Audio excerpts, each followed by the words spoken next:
Good morning की जरूरत नहीं है, वैसे भी वो कौन सा रात में देख रहा है कोई। देखो जी, ट्रिगोनोमेट्री शुरू कर दें। ये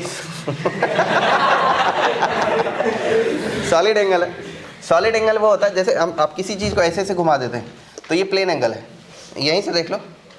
इसी को आपने ऐसे ऐसे घुमा दिया तो ये प्लेन एंगल है, पर अगर इसी को ऐसे पकड़ के ऐसे ऐसे घुमा देंगे तो एक कोन बनेगा, और कोन बनेगा तो सॉलिड एंगल है। तो इस प्रकार का जो रोटेशन है वो सॉलिड एंगल बनाएगा, जिसका यूनिट होता है स्टेरेडियन।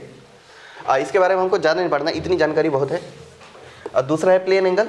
प्लेन एंगल वो होता है जिसमें एक रे ऑफ लाइट इनिशियल रे है और दूसरा रे ऑफ लाइट टर्मिनल रे है। इसके मेजरमेंट के दो प्रकार से मेजर किए गए, एक या तो ऐसा यानी एंटी क्लॉकवाइज और दूसरा ऐसा यानी क्लॉकवाइज। कन्फ्यूजन ना हो उसके लिए डिसाइड किया गया कि अगर एंटी क्लॉकवाइज मेजर किया जाएगा, मतलब इधर से इधर मेजर किया जाएगा तो पॉजिटिव एंगल कंसीडर करना है, और अगर क्लॉकवाइज मेजर किए गए तो इसे नेगेटिव एंगल कंसीडर करना है। इनिशियल रे, टर्मिनल रे, किसी को भी इनिशियल रे किसी को भी टर्मिनल रे बोला जा सकता है, कोई बात नहीं है। प्लेन एंगल के symbols usually alpha, beta, gamma, kappa, delta, theta, lambda, sign कुछ भी हो सकता है, ये सब सिंबोला है। Degree system. अब मेजरमेंट के 3 प्रकार के सिस्टम हमें पढ़ना है, होते बहुत हैं लेकिन 3 पढ़ना है, जिसमें से पहला है डिग्री सिस्टम। डिग्री सिस्टम कैसे डेवलप हुआ? एक कंप्लीट रिवोल्यूशन को क्या किया लोगों ने, 360 इक्वल पार्ट में डिवाइड किया। मैंने कम किया हूँ, लोग ज़्यादा किए थे, वो फालतू थे, हमारे पास टाइम कम है, इसलिए हमने क्या किया, छोटा छोटा किया। एक छोटा पार्ट ऐसे 360 इक्वल पार्ट में डिवाइड मैं भी इधर कर देता हूँ। क्या आप बोलोगे सर गलत किए हो? बोल के ही मेरा क्या कर लोगे? लोग गिनो, मैंने 360 किया, आप फ्रेम गिनना। ये 1 डिग्री है, इतना सा छोटा सा पोर्शन जो है वो 1 डिग्री, एक पार्ट को 1 डिग्री बोल दिया गया। A complete revolution is divided into 360 equal part and 1 part is known as 1 degree. तो ये हो गया 360 डिग्री। 360 के ऊपर में छोटा सा पॉइंट लगाते हैं और इसको पढ़ते हैं 360 डिग्री। इसके बारे में और आगे पढ़ेंगे, पर पहले दूसरा सिस्टम पढ़ लो। दुनिया के दूसरे पार्ट में जो डेवलपमेंट हो रहा था, वो लोग भी एक बार ऐसे रिवोल्यूशन कर रहे थे, और रिवोल्यूशन को उन्होंने 2 ही पार्ट में डिवाइड किया। एक को यहाँ से यहाँ तक का रिवोल्यूशन जो है वो पाई रेडियन बोला गया, और फिर इधर से इधर तक का कंप्लीट रिवोल्यूशन जब किया गया तो उसे फिर से पाई रेडियन बोला गया। तो 360 डिवाइडेड यानी 360 degree, it means a complete revolution is divided into 2 equal part and 1 part is pi radian. Pi radian को, रेडियन वर्ड बहुत बड़ा होता है, सिंबल बनाए गए उन लोगों ने। पाई का पावर में एक छोटा सा सी रख दिया, इसको पढ़ना है पाई रेडियन। आर भी रख सकते थे, मालूम नहीं क्यों नहीं किया। 360 डिग्री को अब 2 पाई रेडियन में मेजर करेंगे, जिसका पाई रेडियन की वैल्यू 180 डिग्री हो जाएगी। ये बहुत जानी पहचानी बात है। उसके बाद है, ये पता नहीं क्या लिखा मैंने, हाँ, grade system.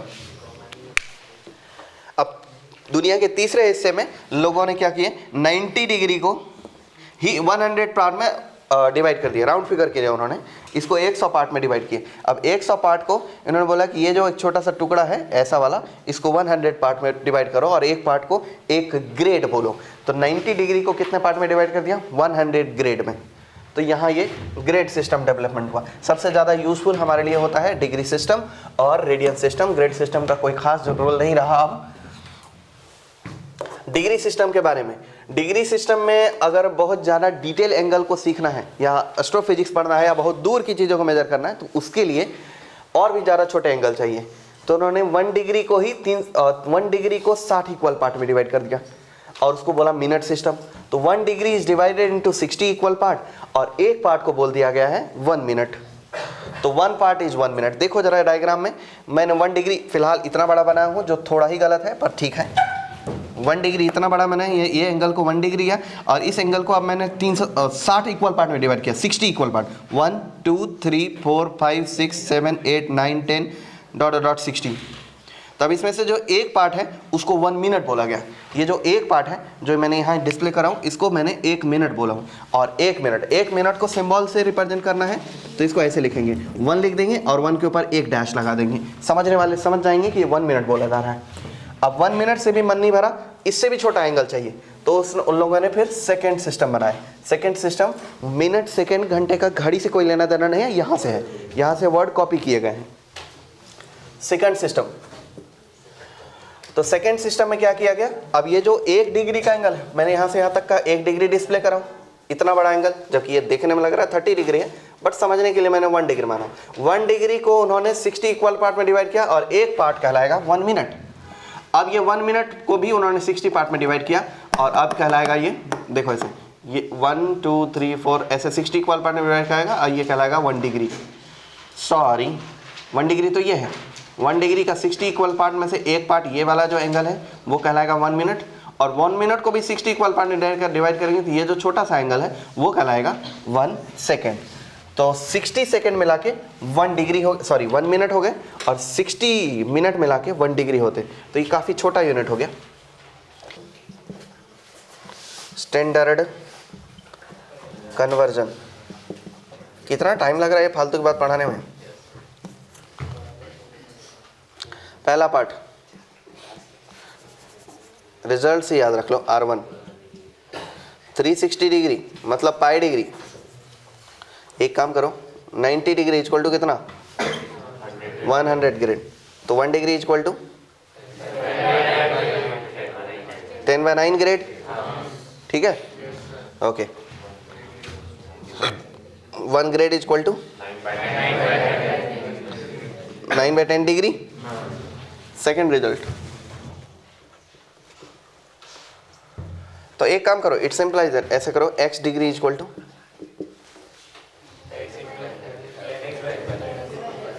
10/9 times of x grade, यही ना, ओके। यहाँ बताओ x grade equal to 9/10 times of x degree. समझ गए कि ग्रेड से डिग्री में कन्वर्ट करना है, क्या करो 9/10 मल्टीप्लाई कर दो, और डिग्री से ग्रेड में कन्वर्ट करना 10/9 मल्टीप्लाई कर दो। इसी प्रकार pi radian equal to 180 degree, okay. तो इसका मतलब क्या होगा, 1 रेडियन इक्वल टू 180/पाई डिग्री।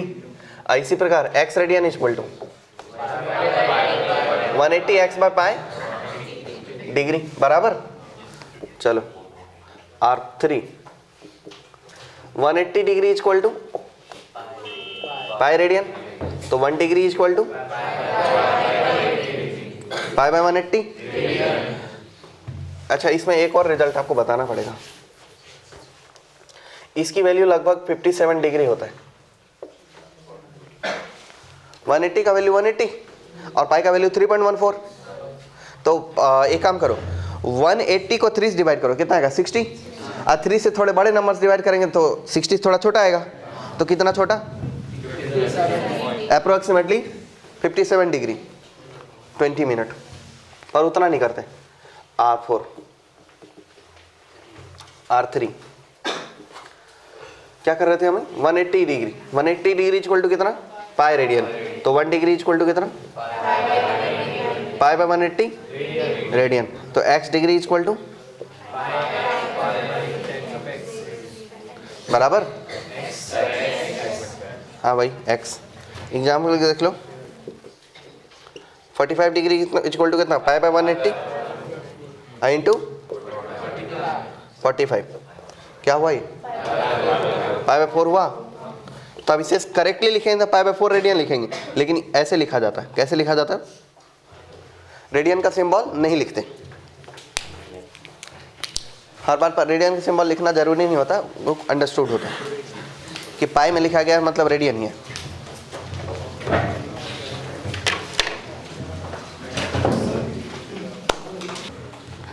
अब ट्रिगोनोमेट्री के एंगल सिस्टम हो गया आपका।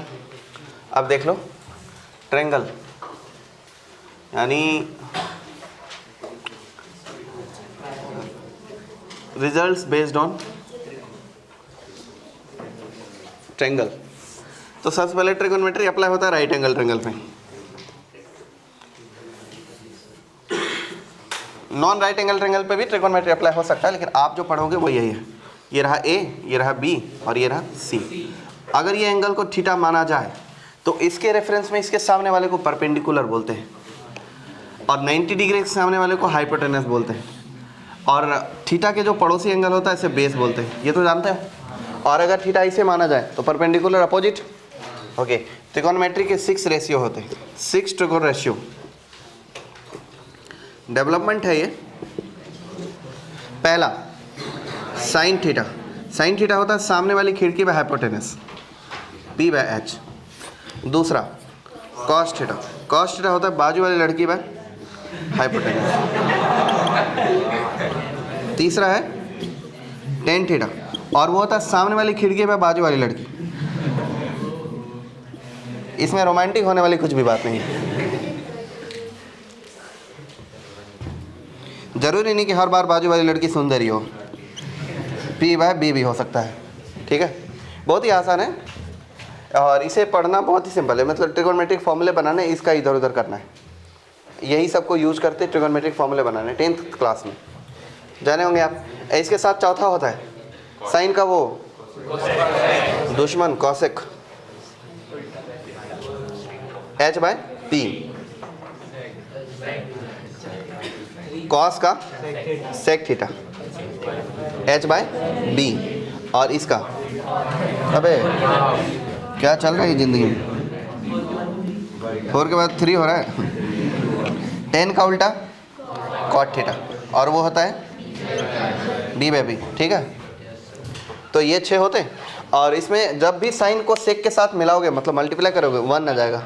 ये दोनों मिलके भी 1 ही आ जाएंगे और ये दोनों मिलके भी 1 ही आ जाएंगे। और इनके रिजल्ट होते हैं पहला, ये वो रिजल्ट है जो आपको मालूम है, sine square theta plus cos square theta equal to 1। तो इसमें साइन स्क्वायर थीटा के बदले लिख सकते हो sine square theta equal to 1 minus cos square theta, cos square theta equal to 1 minus sine square theta, sine theta equal to under root of 1 minus cos square theta, cos theta equal to under root of 1 minus sine square theta. ये सब understood फॉर्मूले हैं जो खुद बनाए जा सकते हैं। इसका दूसरा रिजल्ट वो है sec square theta minus tan square theta equal to 1। लिख सकते हो 1 plus tan square theta equal to sec square theta minus 1 equal to tan square theta, sec theta equal to under root of 1 plus tan square theta, tan theta equal to under root of sec square theta minus 1। ऐसा भी लिख सकते हैं, वो उसके understood formula है जो जब जरूरत पड़ेगी तब बना लेंगे। तीसरे नंबर पर, और वह sine theta by cos theta equal to cosec theta cosec square theta minus cot square theta equal to 1। तो cosec square theta equal to 1 plus cot square theta equal to cosec square theta minus 1, cosec theta equal to under root of 1 plus cos square theta, cot theta equal to under root of cosec square theta minus 1। ये सब फॉर्मूले अपने मन से बनाए जा सकते हैं। ठीक है, एक और फॉर्मूला है, और वह है sine theta by cos theta equal to tan theta.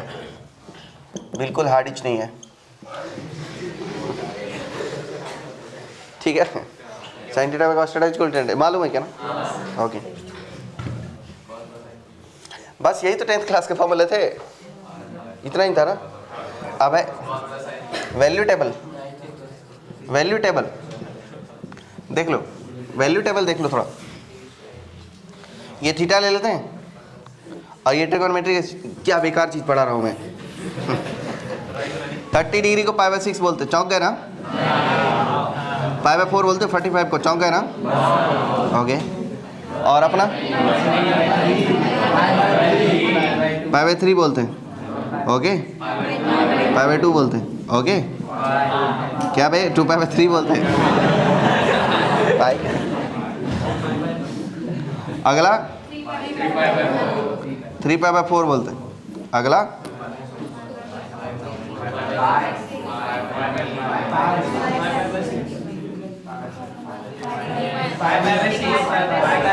5π/6 बोलेंगे, 150 डिग्री।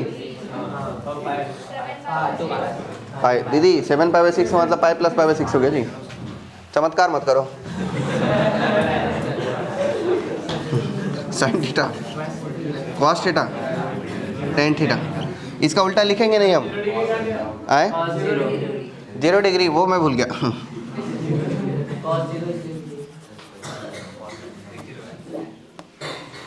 ये थीटा हो गया, sine theta cos theta tan theta. उसके बाद कॉट कॉसेक सेक नहीं लिख रहे, चल जाएगा अपना काम। देखो यहाँ एक चीज़ दिखाएंगे, हालांकि क्या ही है देखने वाला, कुछ भी पर्यटन स्थल तो है नहीं है। 0 साइन π/6 शाबाश, 1/, शाबाश, √3/2 1, बस।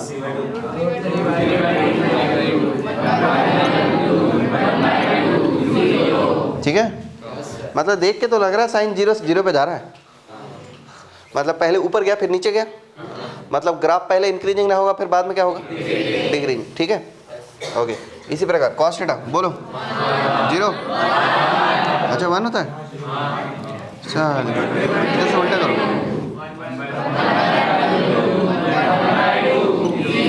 यहाँ चमत्कार देखना।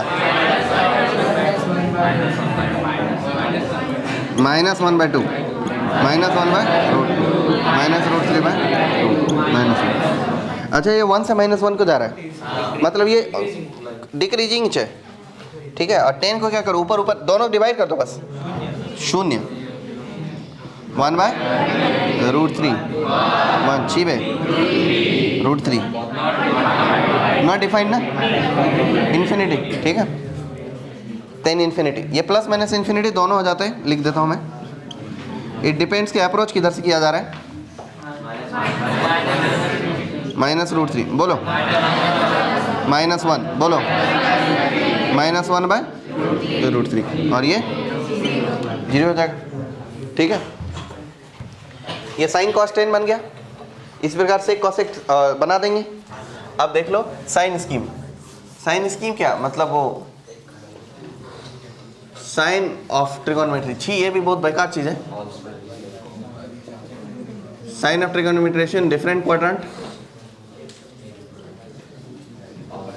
आपको मालूम है ये, मुझसे अच्छा आप ही पढ़ा लोगे इसको, बोलो।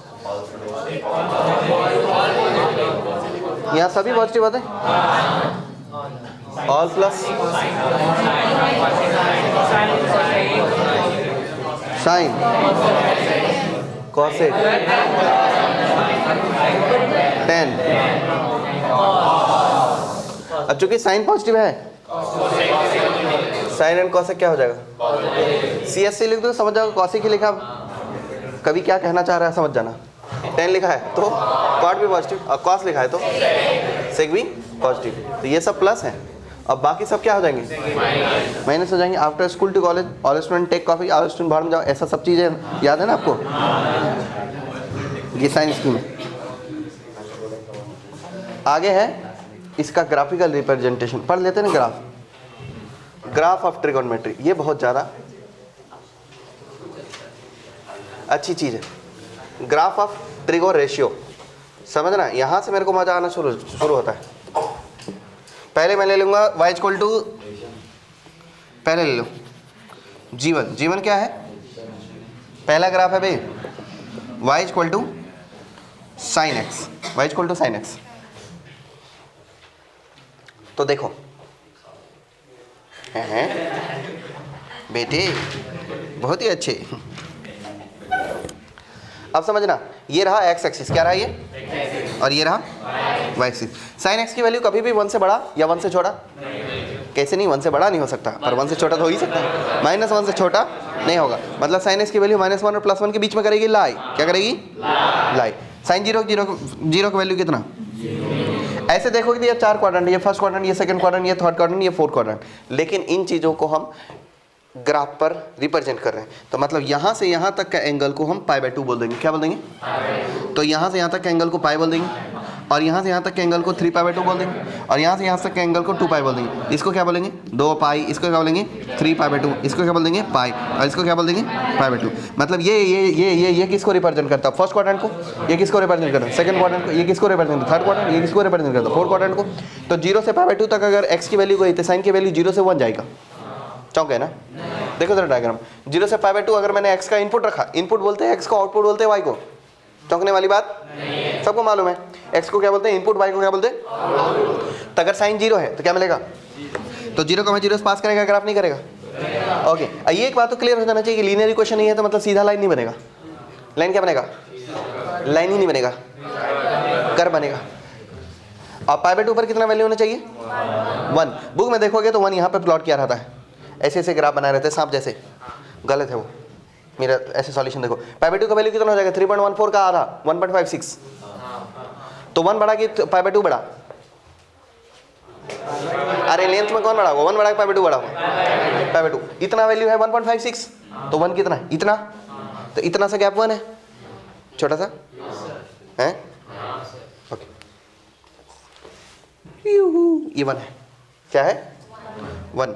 तो क्या ये π/2 का 1 हो गया, ये नहीं है, वो तो मैं ऐसे दिखाने के लिए बताया, साला हक देता है इधर। तो ये π/2 का 1 हो गया, ओके। π/2 से पहले π/4 पर वैल्यू कितना है, 1/√2। अब 1 बढ़ा कि 1/√2 बढ़ा, क्या बोलूँगा नहीं समझ में आ रहा है, क्या बोले जा रहा है, 1 बढ़ा कि 1/√2 बढ़ा, 1 बढ़ा तो 1 ऊंचा 1/√2, तो π/4 का 1/√2 आएगा, ओके, ग्राफ बना दे ऐसे, सीधा लाइन नहीं बना सकते ना भाई, ठीक है। पाई बाय 2 पर वैल्यू कितनी आएगी और पाई पर वैल्यू कितनी आएगी, तो कहाँ पे आएगा ये, नीचे आएगा, ऊपर गया और फिर उसी शेप में नीचे आएगा। जिस शेप में ऊपर गया, जिस तेवर के साथ ऊपर गया, उसी तेवर से वो क्या आएगा। समझ पाए क्या आप, नहीं समझा, कितने लोग समझ गए। ये ग्राफिकल रिप्रेजेंटेशन है, सबसे ज़्यादा जरूरत इसी की पड़ेगी। मतलब आज से जो ग्राफ शुरू हुआ वो जेईई एडवांस के पेपर तक रहेगा, और आईआईटी कॉलेज चले जाओगे तब भी रहेगा। ग्राफ आपका पीछा नहीं छोड़ता, ग्राफ तो रहेगा ही रहेगा। हैं, बिना कुछ बोले आवाज़ कैसे आ जाती है। आप लोगों को कंट्रोल मुंह से छूट जाता है क्या। देखो 0 से पाई बाय 2 तक वैल्यू कितना रहा, 0 से 1, और पाई बाय 2 से पाई तक वैल्यू कितना रहा, 1 से 0। पहले इंक्रीज हुआ, फिर क्या हुआ, डिक्रीज हुआ। फर्स्ट क्वाड्रेंट में ग्राफ पॉजिटिव है नेगेटिव है, फर्स्ट क्वाड्रेंट को रिप्रेजेंट कौन करता है, ये वाला रीजन, ये वाला रीजन सेकंड क्वाड्रेंट रिप्रेजेंट करता है, और ये वाला रीजन थर्ड क्वाड्रेंट रिप्रेजेंट करता है। तो मतलब उसमें ग्राफ साइन एक्स की वैल्यू क्या होनी चाहिए, नेगेटिव, मतलब ग्राफ एक्स एक्सिस के नीचे के ऊपर नीचे, और ग्राफ क्या होना चाहिए, डिक्रीजिंग, क्योंकि 3 पाई बाय 2 पर वैल्यू कितनी आएगी, -1। पहले गई 1, फिर आई 0, अब क्या होगा, कुछ ज़्यादा ही नीचे हो गया, गलत हो गया।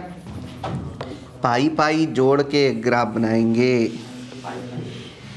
इसकी वैल्यू कितनी हुई, 3 पाई बाय 2 का -1 बराबर। अब -1 के नीचे जाएगा ग्राफ, असंभव, साइन एक्स की वैल्यू कभी भी नहीं -1 से नीचे नहीं जा सकता। अब क्या होगा, और 2 पाई पर वैल्यू कितना जाएगा, 2 पाई का वैल्यू होता है 0, 2 पाई मतलब 360 डिग्री, 360 मतलब कंप्लीट रिवोल्यूशन, कंप्लीट रिवोल्यूशन मतलब 0, तो साइन 0 कितना आएगा, वापस से फिर से 0 ही आ जाएगा।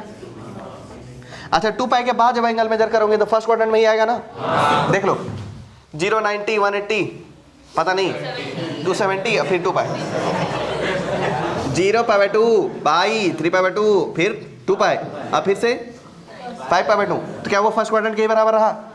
तो इसके बाद जो ग्राफ बनोगे ऐसे बनेगा, नहीं बनेगा, समझ गए क्या। इसके आगे ग्राफ बनाते हैं यहाँ तक। देखो ये ग्राफ बैल में बना सकते हैं आसानी से, बस उसे पता नहीं है कि वो ग्राफ कैसे बनाता है। सूखे हुए खेत में बैल अगर सुसु करते हुए आगे जाए तो नीचे साइन एक्स बनता है।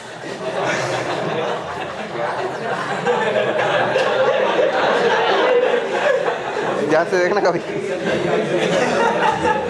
ऑब्जर्वेशन बोलते इसको।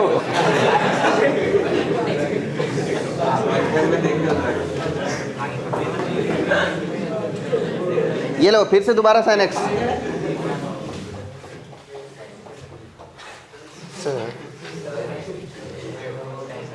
इसके आगे जब तक है जान मतलब टाइम बनाते जाओ।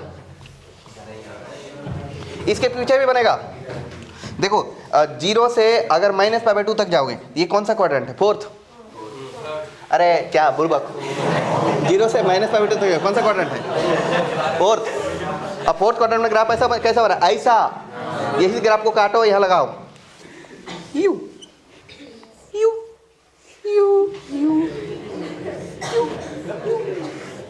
समझ गए। इसके आगे भी बनेगा ग्राफ, पर इसके आगे बनाएंगे ये इसमें घुस जाएगा, इसलिए यही ठीक है। अच्छा देखो यहाँ एक चीज नोटिस करना, ये ग्राफ पीरियडिक है। पीरियडिक उसे बोलते हैं जो एक ही चीज बार बार हो। देखो ये वाला पोर्शन है, ये वाला पोर्शन है, ये दोबारा आकर हुआ, ये दोबारा आकर हुआ, ये दोबारा आकर हुआ, ये दोबारा आकर हुआ, इस चीज को पीरियडिक बोलते हैं। समझ के बात। और जितना लंबा ये है, लंबा मतलब ये विड्थ,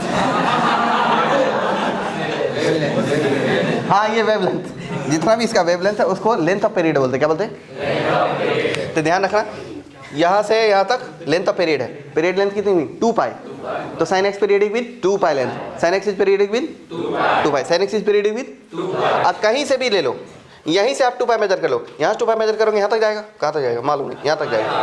क्या यही नीचे वाला ऊपर वाला, ऐसे देखो उल्टा कटोरा है क्या ये, और ये सीधा कटोरा, उल्टा सीधा कटोरा का एक सिस्टम बनना है। क्या यही सिस्टम दोबारा रिपीट हो रहा है। तो लेंथ ऑफ पीरियड क्या है, 2 पाई, लेंथ ऑफ पीरियड क्या है, 2 पाई। ओके, तो ये हुए पीरियडिक विद लेंथ 2 पाई। अब देख लो साइन एक्स, इसमें जो स्टार नोट वाली बात है वो है पीरियोडिक, पीरियोडिक विद 2 पाई। कितना पीरियड है? पीरियड लेंथ कितना है? 2 पाई। ओके, एक और चीज ध्यान रखते हैं, साइन एक्स की वैल्यू कभी भी -1 और +1 के बीच में ही रहेगा, क्योंकि y इक्वल टू 1 को क्रॉस नहीं कर पाएगा, y इक्वल टू -1 को क्रॉस नहीं कर पाएगा। समझ गए क्या भाई आप? नहीं समझे? y इक्वल टू +1 को कभी क्रॉस कर पाएगा? कभी इच्छा होगी साइन चलो 1 के ऊपर जाते हैं, नहीं जा पाएगा। ये दूसरी बात होगी। तीसरी बात यह है कि अब जनरल सॉल्यूशन लिख लेना। अगर आपको साइन x की वैल्यू 0 बोला जाए, आज तक आप x की वैल्यू 0 जानते थे, यही जानते थे। अगर साइन x 0 है, x कितना है? अभी से 2 मिनट पहले तक आप 0 जानते थे, अब आप n पाई बोलोगे। n पाई बोलो। साइन x की वैल्यू 0 पे, पाई पे, 2 पाई पे, 3 पाई पे, 4 पाई पे।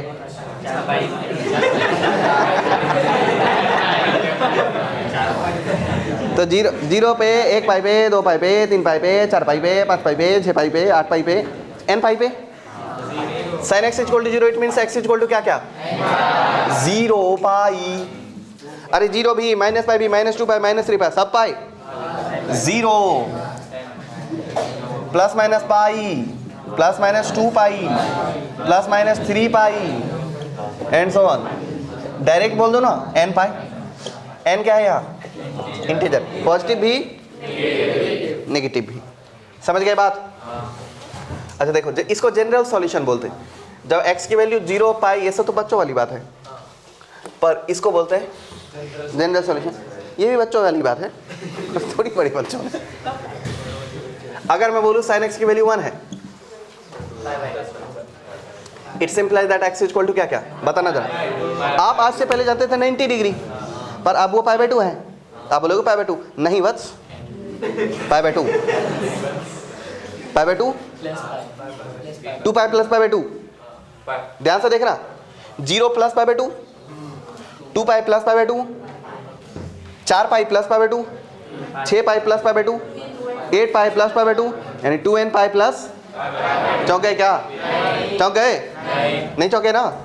क्या ये ऐसा लिखना जरूरी है? नहीं। समझ लो, 0 plus π/2, -2 pi plus π/2, 2 pi plus π/2, 4 pi plus π/2, 6 pi plus π/2, 8 pi plus π/2, 10 pi plus π/2, 52 pi plus π/2। क्या हो गया? x equal to 2n pi plus π/2। चौंके ना? नहीं चौंके? बहुत बढ़िया बात है। अगर मैं बोलूं कि साइन x की वैल्यू -1 है, it's implies that x equal to क्या -1 कहाँ है? 0 -π/2, 2 पाई -π/2। नहीं समझ रहा है क्या? किसी को समझने में दिक्कत? कोई है बच्चा जिसको समझने में दिक्कत हो रही थोड़ी बहुत? नहीं, बहुत अच्छे। अगर होगा तो बता देना, क्योंकि ये सिर्फ इतनी सी बात नहीं है, इसका एनालिसिस सीखना जरूरी है। 0 -π/2, 2 पाई -π/2। देखो 2 पाई -π/2, 2 पाई से पहले आएगा π/2 तो क्या मिल जाएगा? y की वैल्यू -1 मिल जाएगी। फिर -1 कहाँ मिलेगा? यहाँ पे। ये क्या है? 4 पाई -π/2। यहाँ मिलेगी 6 पाई -π/2, मतलब इवन पाई -π/2। और इवन पाई को 2n पाई बोलेंगे, और ऑड पाई को क्या बोलेंगे? 2n + 1। इवन पाई को क्या बोलेंगे? 2n पाई। ऑड पाई को क्या बोलेंगे? तो साइन x की वैल्यू -1, इसका मतलब है और x की वैल्यू क्या मिलेगी? इवन पाई। इवन पाई अर्थात 2n पाई -π/2। चौंक है ना? नहीं, बहुत अच्छी बात है। अगर मैं कहूं कि साइन x का वैल्यू 1/√2 है, x की वैल्यू क्या क्या है?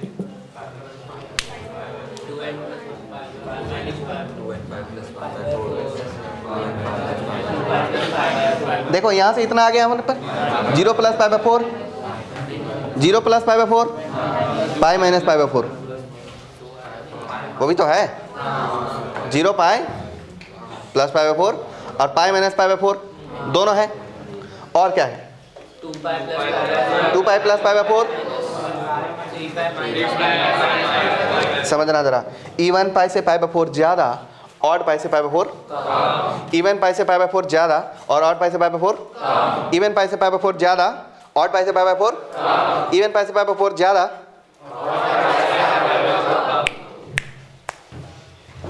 x इक्वल टू n पाई। अगर n इवन है तो π/4 ज्यादा होगा, और अगर n ऑड है तो π/4 कम होगा। तो n पाई प्लस π/4, अब प्लस माइनस दोनों होगा। तो अगर n इवन है तो -1 का पावर n क्या हो जाएगा? प्लस की माइनस? जब प्लस माइनस दोनों को रिप्रेजेंट करता है ना तो ये वाला तरीका इस्तेमाल करते हैं, -1 का पावर n। तो -1 का पावर n, n इवन है तो ये क्या रह जाएगा? प्लस। इसका काम ही है प्लस या माइनस रिप्रेजेंट करना, और इसका कोई रोल ही नहीं है, ये एक टूल है प्लस माइनस रिप्रेजेंट करने का। तो -1 का पावर n इवन, इवन के केस में even pi plus pi by 4 आएगा, और ऑड के केस में ऑड पाई अब माइनस पाई बाई 4 आएगा। क्या आपका काम हो गया जो आप लिखना चाह रहे थे?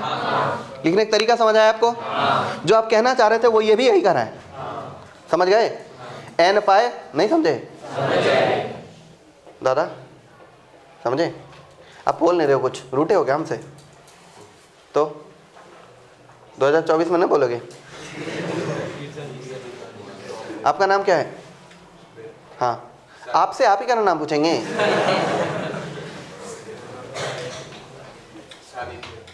सानिध्य, सानिध्य भाई बोला करो। n पाई प्लस माइनस -1 का power n pi by 6 pi by 4। क्या ये बात लिख लिया आपने? जो आपको लिखना चाहो तो वही लिख दिए। ओके, हो गया। सानिध्य पल्ले पड़ा, ये हवाला का क्या हुआ है? आप लोगों को समझ आया क्या हुआ है? हाँ, तो अब से चीज़ें आपकी ट्रिगोनोमेट्री चालू होती। एक ग्राफिकल एनालिसिस आना चाहिए।